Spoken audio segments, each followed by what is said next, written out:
know where I be at. On the gram and on the tickety top. And on the YouTube with my grumpy bear beats. Pop! Woo! Yeah, to the yeah. Good morning, everyone. This is Jerry, and Jerry is at the movies. Happy Black History Month, y'all. It's Black History Month.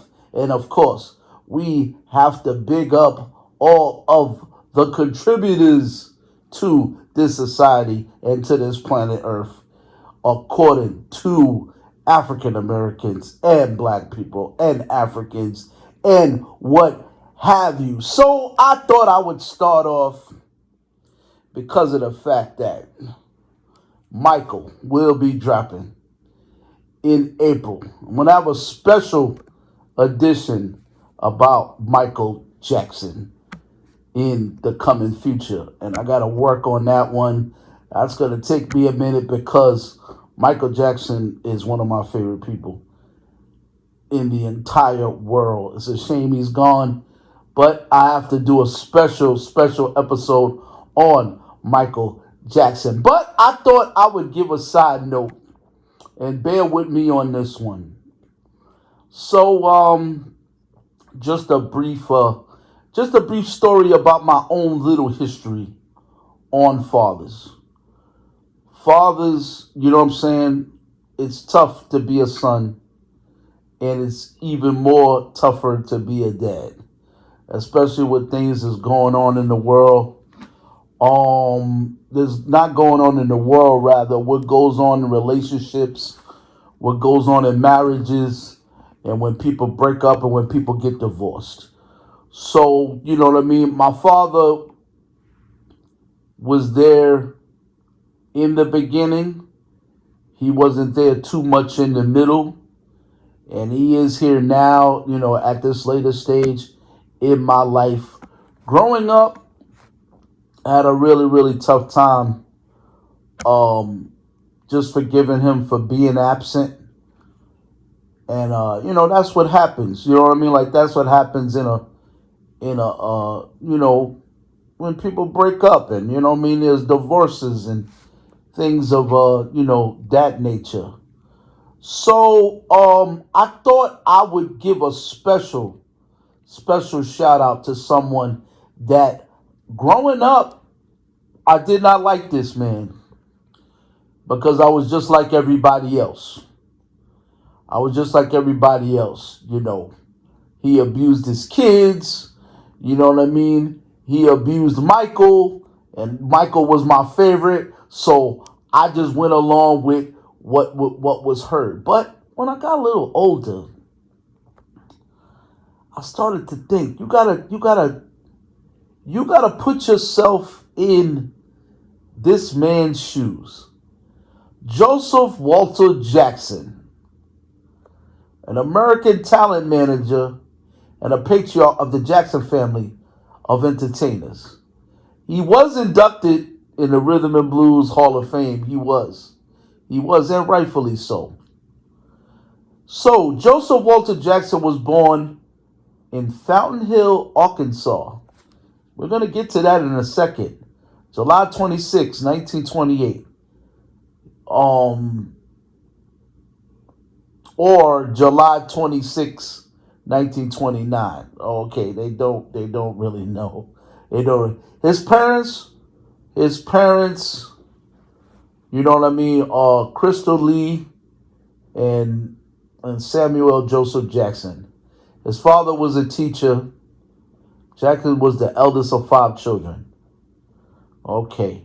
Jackson recalled from his childhood that his father was demurring and strict, and he described himself in a memoir, The Jacksons, as the lonely child that had only a few friends. His parents separated when he was 12. His mother, 2 brothers and sisters moved to East Chicago, Indiana, a small city outside Chicago in northwest Indiana, while he moved with his father to Oakland, California, where he was 18. His father remarried. He moved to East Chicago, lived with his mother, two brothers and sisters. Soon got a job in Chicago at the steel mill company. Now, we're going to pause there for a second. We got to think about this now. These are slave conditions. These are slave conditions. You got to think that this man going to work every day,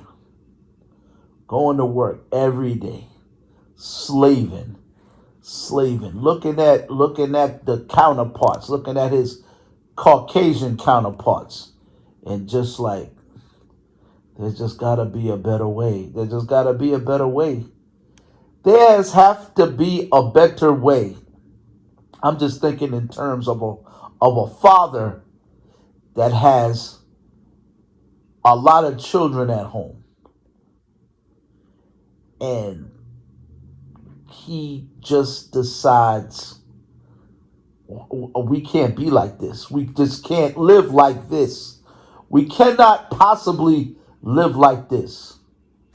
So takes whatever money he has saved and goes get some equipment for his boys and said, we gonna learn how to play this stuff. Not knowing that he already got child prodigies. He didn't even know that. He whipped them into shape. And I don't really mean to use that word, but you got to look at it this way. In the late 1980s, Joseph's image as a father became tarnished as the media reported stories told by his children that he was abusive towards them. Okay. All of his children called Joseph, which sometimes made them estranged from him. They called him Joseph. They didn't call him father. Michael claimed that from a young age, he was physically and emotionally abused by his father.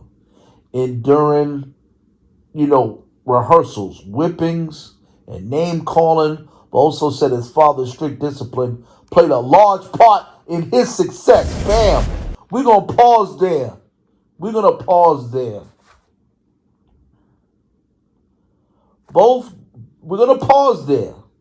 Joseph admitted to whipping his children with switches and belts as punishment. See, this new generation don't know nothing about it. This new generation needs that good old-fashioned,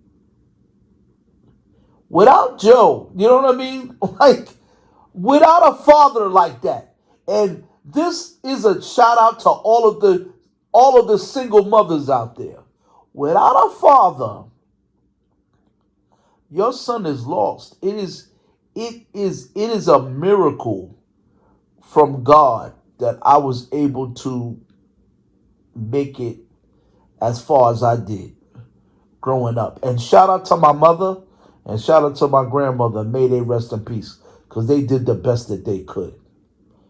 But without a dad, without a father to really distill they said spare the rod, spoil the child. It has a meaning that you would rather, you're gonna get beat, you're gonna get whipped and crushed out here in the world trying to be a man. Michael was light-spoken, tender-hearted, but that man was no slouch. That man was relentless and ruthless in business, and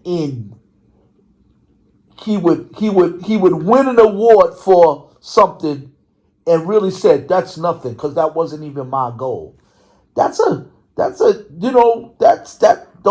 minds don't exist. Those minds don't exist Where does he get that from? Get that from his father. We're going to win. We're going to win.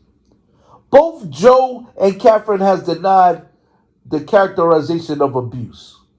We all got whippings growing up. We all got whippings. But if it wasn't for this man, in both ways, he was Michael's father. So he's the reason Michael ever existed. He also whipped discipline into Michael. Michael was focused because as little kids, we lose track and we lose focus all the time. All the time. Without a dad to say, hey, get your behind back in there and get it done. You know what I mean? I know it's rough. I know it's hard to hear. But what's the alternative? What's the alternative? That all these children just become recluses to society? The Michael brand will be etched in history because of Michael's father, Joe Jackson. And for the longest, I did not understand this man. But now in my older age, I understand him. Despite the allegations, Michael honored his father with an annual Joseph Jackson Day at Neverland Ranch and ultimately gave him nodding that Joseph's difficult upbringing in the Great Depression and the Jim Crow South, along with his working class adulthood, hardened him emotionally and made him push his children to success as entertainers. It was because of that pain. He took that pain and he gave it to his kids. And he might have rammed it down his throat. But without him, there's no Michael. So I appreciate him today.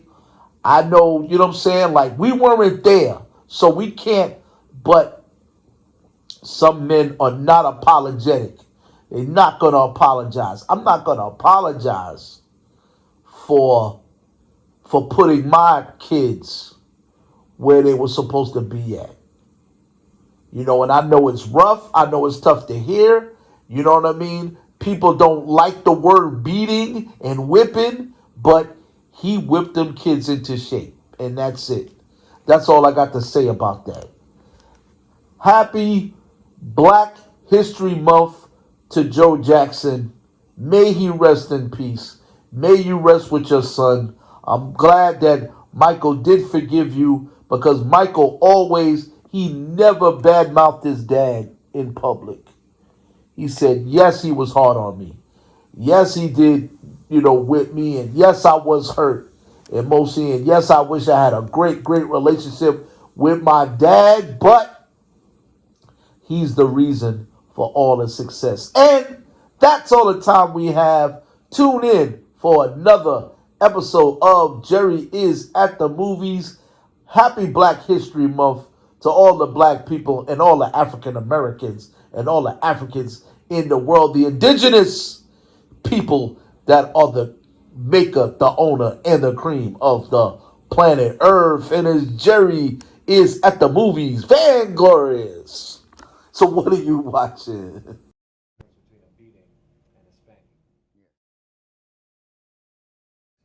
And I ask you a question. There is a difference between a beating and a spanking. A spanking, you just spank them a little bit with your hand or something, let them know that's wrong what they're doing. A beating comes from the slavery days when they used to beat the slaves, because when the slaves tried to run for freedom or something, they grabbed them and beat them and tortured them, And they beat them with just about anything they get their hands on, put scars on them and all that type of thing. And that's the difference between beating, and that's where it came from in the slavery days by the slave masters.